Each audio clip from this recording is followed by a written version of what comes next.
Well, I am the senior pastor at Abundant Life Bible Church, Nassau, Bahamas, with the specific responsibility for teaching and vision. I have been at the senior level now for 7 years. I have actually been at the church in many different areas, from youth pastor to evangelism pastor, now at the senior level, but I've been in ministry since 1995. Do I still have great passion for my vocation? I would say yes. It would change. I think the older I get and the more I am involved with it, the fire is different. And so it's not an out of controlled fire. It's almost this in the fireplace kind of fire that is channeled. And so yes, and in many ways, I am stirred by where I'm going more than anything. I do believe that you need to be gifted. I do believe that you need to be focused. And once those things are in place, then God matches you. When God matches you, you set the world on fire, man. I got saved at the age of 5, and I could almost say I got saved and called at the same time. I remember one of the specific memories as a 5-year-old is if someone asked me, what do you want to be when you grow up? I would say I want to be a teacher, a preacher, and a missionary. Those were my heroes. That's what I've always wanted to do.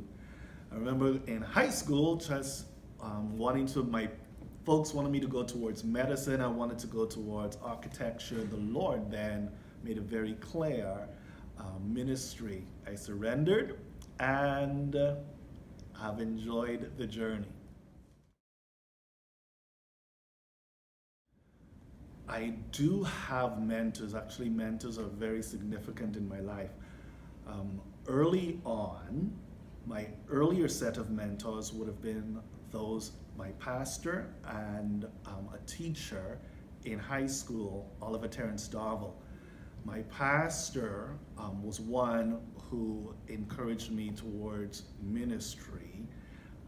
And then I went to my teacher in high school and just couldn't see myself. I was very shy, couldn't talk to people, was the one in the background.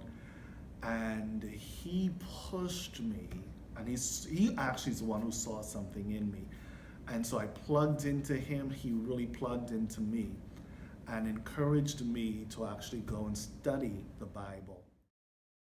Right now, I believe in the trifold cord, and so I want to always have 3 godly people, and right there, there are 3 godly men who has the right to speak into my life. One was always my pastor, but now that I'm at the senior level, I've actually changed that. And so one is my youth pastor, and he is no longer my youth pastor. He's a consultant traveling the world for the Gallup organization, helping and mentoring Fortune 500 companies, very successful. But he is one of those men who has the right to speak into my life. He's my accountability partner.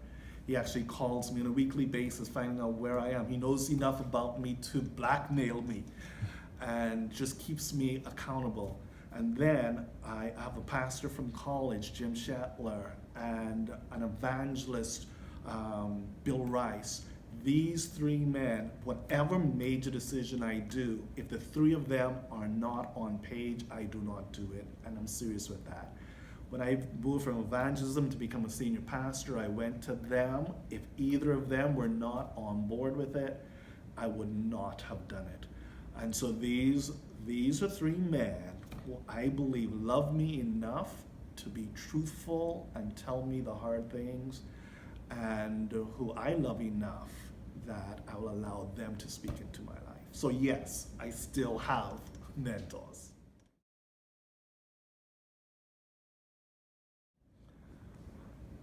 What number of obstacles. I'm just going to pull the ones that come to mind quickly. One would be going back to minister at home. I traveled here in the US after I graduated from college, and actually for me, traveling in a foreign place is so much easier because of so many, I mean, you're accepted in a different way. Going back home, people knew me. I'm the kid who grew up here, and just a different world. It was such a struggle and still is. I'm actually the senior pastor at the church I grew up in, that my parents joined when I was probably 3. And so here I am now, the pastor of my parents. And so that has been a challenge, a unique challenge, but one I could say now I value. And then too is taking a church that I didn't start from someone who started the church has been a huge challenge. A second generation church is very difficult to keep going. Understanding what it was that brought this church to where it is, and then I call it the deity or that God syndrome for the man who started the church, and then here's this little guy coming in afterward. Can he ever fill those shoes? That has been a challenge. And then that senior pastor is still in the church, so I'm his pastor now.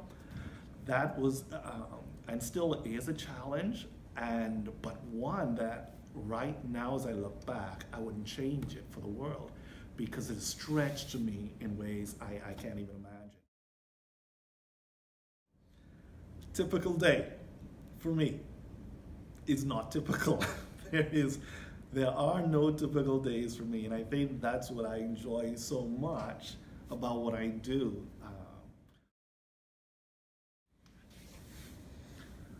Is there more I'd like to accomplish? And I think for me, the answer is a constant yes, because there's much to do.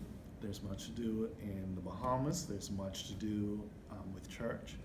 I'd like to see the churches engage more with government. I'm working very hard with that. I'd like to see churches come together more to make a greater impact.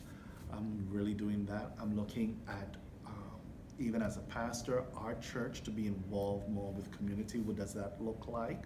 How we can be involved with the school systems, because our public schools are still open. How we can be involved not only with education, but with right now the church has not been involved at all in the area of economics.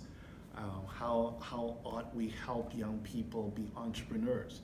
Those kinds of things. And so there's so many open doors right now, and we're ready to move. And so,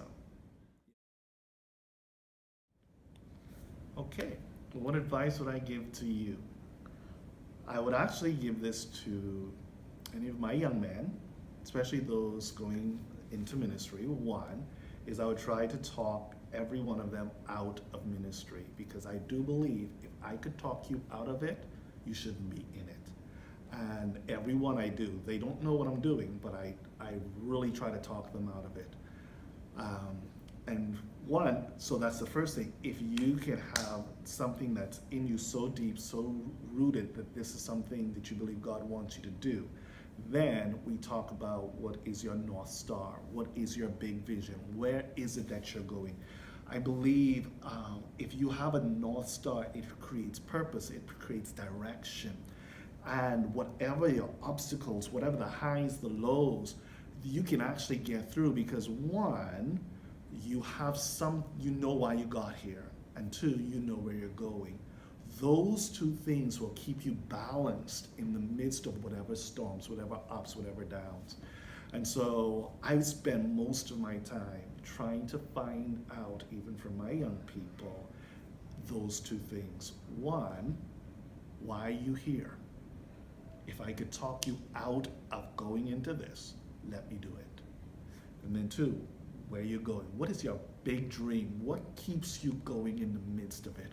What's your fingerprint? What's your impact? And if it's not bigger than you, if it's not a God-sized vision, you're wasting it.